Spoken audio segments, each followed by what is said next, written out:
Saudara-saudara, apa yang dapat kita refleksikan dari pengalaman iman seorang pendeta yang kehilangan istri tercinta karena COVID-19 di masa pandemi ini? Ada begitu banyak pertanyaan yang muncul di pikiran kita dan juga menggelisahkan hati kita. Yang pertama, saudara-saudara, yang harus kita pahami adalah memang tidak mudah untuk mengerti rancangan Tuhan itu. Kita pernah membaca Alkitab, kita pernah mendengar bahwa rancangan Tuhan itu adalah rancangan yang mendatangkan damai sejahtera. Tetapi kenapa kini kehilangan justru terjadi? Ya, tidak mudah untuk memahami rancangan Tuhan itu. Yang kedua, saudara-saudara, juga tidak mudah bagi kita untuk memahami jalan-jalan kehidupan yang Tuhan izinkan untuk kita tempuh. Kita selalu mengharapkan yang terbaik terjadi di dalam jalan-jalan kehidupan kita, tetapi Tuhan bisa mengizinkan apa yang tidak baik. Tuhan bisa mengizinkan duka cita, Tuhan bisa mengizinkan kematian menyergap jalan kehidupan kita. Ya, tidak mudah untuk mengerti jalan-jalan Tuhan itu. Tetapi satu hal yang harus kita tanamkan di dalam hati adalah ketika kita tidak mengerti jalan Tuhan, ketika kita tidak mengerti rancangan Tuhan, sebaiknya kita ada di mana? Apakah kita menjadi kecewa dan lari dari Tuhan? Apakah kita menjadi kecewa dan kemudian meninggalkannya? Pemazmur berkata, saudara-saudara, aku dungu dan tidak mengerti, seperti hewan aku di dekatmu.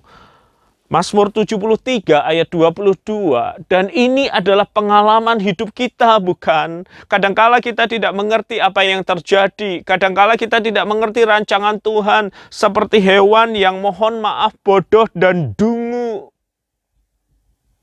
Tetapi pemazmur melanjutkan dengan perkataan yang memberi kita hikmat di tengah ketidakmengertian kita akan rancangan dan jalan Tuhan itu.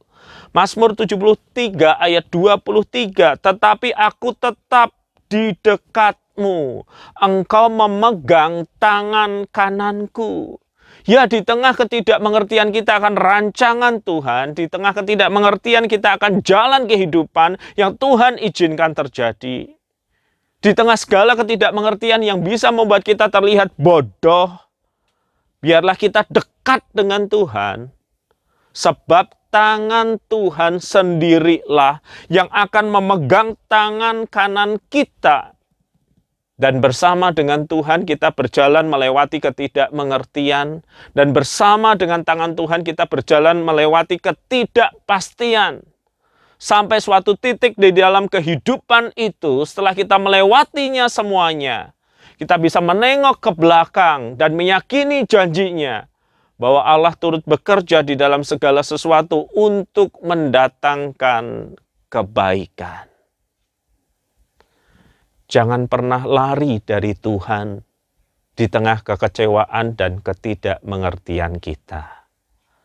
Mendekatlah kepadanya dan biarkan tangan kita digandeng oleh tangan Tuhan melewati ketidakmengertian dan ketidakpastian itu.